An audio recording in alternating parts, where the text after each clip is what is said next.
Guys अक्सर लोग कहते हैं कि सास बहू कभी एक नहीं हो सकती। क्या आपको भी ऐसा लगता है? मुझे भी ऐसा ही लगता था शादी के पहले। बट ऐसा कुछ है नहीं गाइस। सास बहू के रिश्ते जैसा कोई रिश्ता और हो ही नहीं सकता। जैसे माँ बेटी का, हाँ उससे थोड़ा सा कम लोग समझ के बैठते हैं। बट कभी कभी माँ से ज़्यादा मजबूत रिश्ता बन जाता है। वैसे सास बहू के टकरार की वजह कोई बहुत बड़ी गलतियाँ नहीं होती हैं, छोटी छोटी गलतियाँ होती हैं। जी हाँ, छोटी छोटी गलतियाँ होती हैं। आज हम बस इन्हीं सब गलतियों के बारे में बात करूँगी और कुछ 5 टॉपिक लेके आई हूँ, चुनिंदा 5 टॉपिक, जिसको समझ के हम सास बहू के रिश्तों को बहुत अच्छी तरीके से अच्छे से निभा सकते हैं और अच्छे से आगे बढ़ा सकते हैं। नमस्कार दोस्तों।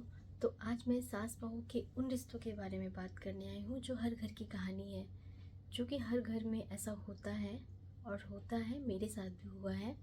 तो आप भी बताना कि आपके घर में ऐसा होता है? छोटी छोटी बात को लेके बड़ी बहस हो जाती है और फिर वो बहस मनमुटाव फिर टकरार में बदल जाता है, जिससे कि घर की शांति भंग हो जाती है। आप कितना भी अपने आप को पेशेंस संभालना चाहती हैं कि नहीं जाने दो, फिर भी नहीं हो पाता है गाइस। आई नो नहीं हो पाता है। कभी कभी सास की भी गलती होती है और कभी कभी बहू की गलती, पर कभी कभी दोनों की ही गलती होती है और कभी कभी दोनों की गलती नहीं होती है। तो आज मैं उसी टॉपिक के बारे में मैं बात करने आई हूँ। मैं उसी से चुनिंदा 5 टॉपिक निकाल के लाई हूँ जो कि सास बहू के रिश्तों को और स्ट्रॉन्ग करने में काफ़ी मदद करेगी गाइस।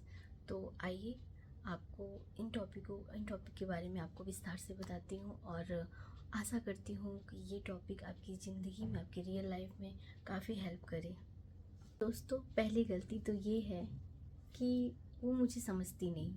ये चीज़ सास को भी लगती है और बहू को भी लगती है कि सास मुझे नहीं समझती। बहू को लगता है कि सास मुझे नहीं समझती और सास को लगता है कि बहू मुझे नहीं समझती। यही सबसे बड़ी गलतफहमी बन जाती है और जबकि ऐसा नहीं होता है।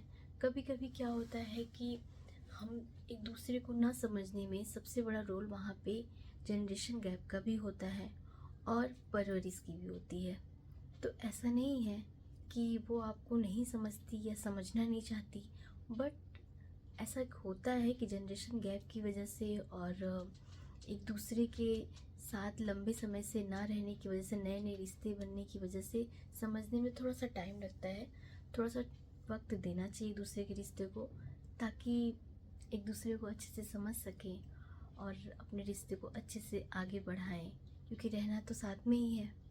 तो क्यों ना एक दूसरे को समझ के चला जाए।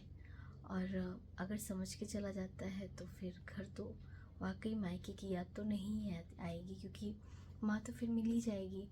बट ऐसा बहुत मुश्किल होता है, बहुत, क्योंकि दोनों को ये करना होता है। सास को भी समझना पड़ेगा और बहू को भी समझना पड़ेगा, क्योंकि एक दूसरे को बिना समझे तो ऐसा हो नहीं सकता। तो इसीलिए एक दूसरे को आपस में समझ के ही चलना पड़ेगा, तभी हो सकता है ऐसा। और ये गलतफ़हमी मन से निकाल देनी है कि वो मुझे नहीं समझती हैं, क्योंकि हो सकता है वो समझना चाह रही हो बट उनकी समझ से बाहर हो। तो आप कोशिश कर सकती हैं उनको समझाने की और सास भी कोशिश कर सकती हैं बहू को समझने की, तो शायद ज़्यादा अच्छा रहेगा। तो गाइस, दूसरी सबसे बड़ी गलती है तुलना करना। हम क्या करते हैं, हम तुलना करते हैं कि वहाँ पे ऐसा है, कि वो ऐसे हो रहा है। ज़्यादातर सास लोग करती हैं कि उनकी बहू ऐसा करती है, उनकी बहू ऐसा करती है, और अपनी तुलना भी करती हैं कि मेरे टाइम में ऐसा होता था, हम ऐसे करते थे, अब ऐसे तुम ऐसे करती हो। तो आपको ये समझना चाहिए कि आपके समय में वो साधन, वो चीज़ें अवेलेबल नहीं थी, तो आपने जो स्ट्रगल किया, ज़रूरी नहीं कि वो स्ट्रगल आज की बहू भी करे। तो इसलिए तुलना तो नहीं करना चाहिए, क्योंकि एग्ज़ाम्पल मान लीजिए कि आज आज मशीन है, वॉशिंग मशीन है, मिक्सर है, ये सब सारी चीज़ें उस समय नहीं थी, और थी तो इतनी ज़्यादा सबके पास अवेलेबल नहीं होती थी जितनी अभी सबके पास हैं। तो अगर अभी है तो उसको यूज़ कर रही है, तो फिर तुलना नहीं करना चाहिए। तुलना करने से रिश्तों में फिर कड़वाहट पैदा होती है और दूरी आती है, जो कि हमारे रिश्तों के लिए काफ़ी ख़तरनाक साबित हो सकती है। तो छोटी छोटी चीज़ों को ध्यान रखना चाहिए, तुलना तो बिल्कुल नहीं करना चाहिए। अगर वो आज जैसा कर रही है उसको सपोर्ट करना चाहिए, सपोर्ट करेंगी तो फिर वो भी काफ़ी हैप्पी, अगर वो हैप्पी रहेगी तो घर भी खुशी रहेगा, घर को अच्छे से चलाएगी। आप अच्छे से उसका साथ देंगी क्योंकि उसको अभी तो इतना एक्सपीरियंस है नहीं, तो आप बताएंगी, आप सिखाएंगी, तभी वो आगे ऐसा अच्छा कर पाएगी। तो तुलना ना करके उसका सपोर्ट करना चाहिए गाइस। तो दूसरी सबसे बड़ी गलती यही है कि तुलना करने लगते हैं लोग, और बहुएं भी तुलना करती हैं सास की, कि उनकी सास ऐसे, उनकी सास वैसे। तो सब एक जैसा नहीं होता है, आपको भी एक्सेप्ट करना पड़ेगा, सबका नेचर एक जैसा नहीं होता है। तो फिर आपको भी उसी हिसाब से चलना चाहिए। कैसी आपकी सास को क्या पसंद है, क्या अच्छा लगता है, एक दूसरे को समझ के चलना चाहिए, ना कि तुलना करना चाहिए। तुलना करने से फिर रिश्तों में वही कड़वाहट होती है और बाकी कुछ नहीं। हमारी तीसरी सबसे बड़ी गलती है अपने मन की बात मन में ही रखना। कई बार क्या होता है कि सास को बहू की बात बुरी लग जाती है, बहू को सास की बात बुरी लग जाती है, तो वो एक दूसरे से बात करने की बजाय मन में ही रखते हैं। और फिर उसके बाद जब वो बात बाहर आती है तो काफ़ी कड़वाहट के साथ बाहर आती है, जो कि रिश्तों को बहुत कमज़ोर कर देती है। तो कड़वाहट नहीं रखनी चाहिए। जब आप बात मन में रखने लगेंगी तो मन में बात ना रख के आपको जो बात बुरी लगी उसको प्यार से, कि उसको आप एक्सप्रेस कर सकती हैं, उसको आप बता सकती हैं, अपनी सास को बता सकती हैं। सास अपनी बहू को कह सकती है कि ऐसे ये मुझे तुम्हारी बातें अच्छी नहीं लगी, ऐसा नहीं है, वैसे करके।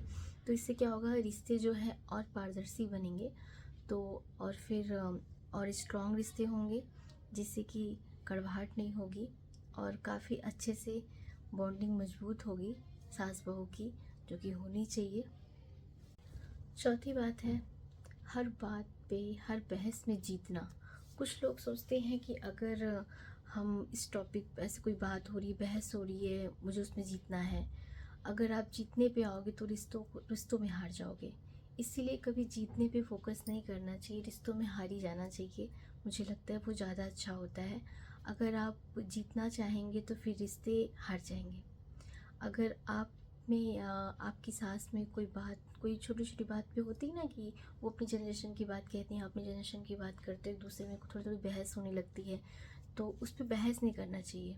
सास को भी और बहू को भी एक दूसरे को लेट गो करना चाहिए। हाँ हाँ ठीक है, तुम्हारा अच्छा है, हाँ तुम्हारा अच्छा है। इससे क्या होगा, इससे कि आप दोनों में अंडरस्टैंडिंग अच्छी होगी, और इन फ्यूचर भी आप लोग फिर एक दूसरे को समझ पाओगे उस चीज़ों को, और ऐसे ही रिश्ते आगे अच्छे बनते हैं। तो इसीलिए कभी भी बहस नहीं करना चाहिए, कभी भी ये नहीं सोचना चाहिए कि इस बहस में मैं जीत जाऊँ, ये टॉपिक, ये बात हो रही है तो नहीं इसमें तो ठीक है। एक दूसरे की बात मान लीजिए, कभी आप उनकी मान लो, कभी वो आपकी मान ले, तो ऐसे ही रिश्ते अच्छे चलते हैं। तो कभी भी जीतने की नहीं सोचनी चाहिए घर में, बहस में। सास बहू में तो खासकर, पति पत्नी में भी ये रूल लागू होता है वैसे, लेकिन तो रिश्तों में ज़्यादा जीतने पे ध्यान नहीं देना चाहिए। आप हारोगे ना तो फिर सामने वाला खुद अपनी हार मान लेगा, तो फिर आप ही जीत जाओगे। तो रिश्तों में हमेशा सामने वाले को जीतने देना चाहिए, खुद हार जाना चाहिए, मुझे तो ऐसा लगता है। रिश्ते बहस जीतने से नहीं, दिल जीतने से चलते हैं। अगर आप हर बार ये साबित करने में लगेंगे कि मैं सही हूँ, तो घर में कभी भी शांति नहीं रह सकती। पांचवी सबसे बड़ी गलती है कि एक दूसरे में अच्छाई नहीं देखते। हम एक दूसरे में अच्छाई नहीं देखते। ज़रूरी नहीं कि आपकी सास, या आप सास हो तो, या आपकी बहू कि अच्छी ना हो, ऐसा नहीं है। उसमें कुछ अच्छाइयाँ भी होंगी जो आप देखना चाहेंगे तो आपको दिखेगा, जो कि औरों में नहीं होगी। तो इसीलिए हमें एक दूसरे में अच्छाई भी देखनी चाहिए। तो अच्छाई देखेंगे तो हमें बुराई अपने आप वो नज़रअंदाज हो जाएगी, क्योंकि अच्छाई देखते हुए जब हम चलेंगे ना, तो बुराई छोटी लगने लगेगी। तो एक दूसरे में अच्छाई देखना, ये सबसे बड़ी आदत अच्छी बनानी चाहिए। और बुराई तो वैसे भी लोग देख ही लेते हैं, दिख ही जाता है। अच्छाई देखने की ज़रूरत होती है कि मेरी बहू इन चीज़ों में और मुकाबले सच में अच्छी है, या मेरी सास सच में इन सब के मुकाबले अच्छी है। तो आप बुराई ना देखकर आप अच्छाई देखिए, इससे रिश्ते स्ट्रॉन्ग होंगे और बहुत अच्छे होंगे। अगर आप सास हैं तो आप कमेंट में लिखिएगा माँ, अगर आप बहू हैं तो लिखिएगा बहू।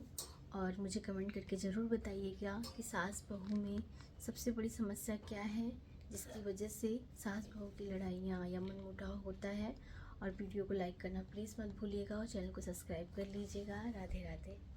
सास या बहू दोनों में कोई बुरा नहीं होता, क्योंकि वो दोनों एक ही परिवार को खुश देखना चाहते हैं। इसीलिए बस तरीका अलग होता है, पर बुरा नहीं होता कोई। एक दूसरे को समझ के चलना चाहिए ताकि परिवार सुख शांति और समृद्धि से बना रहे।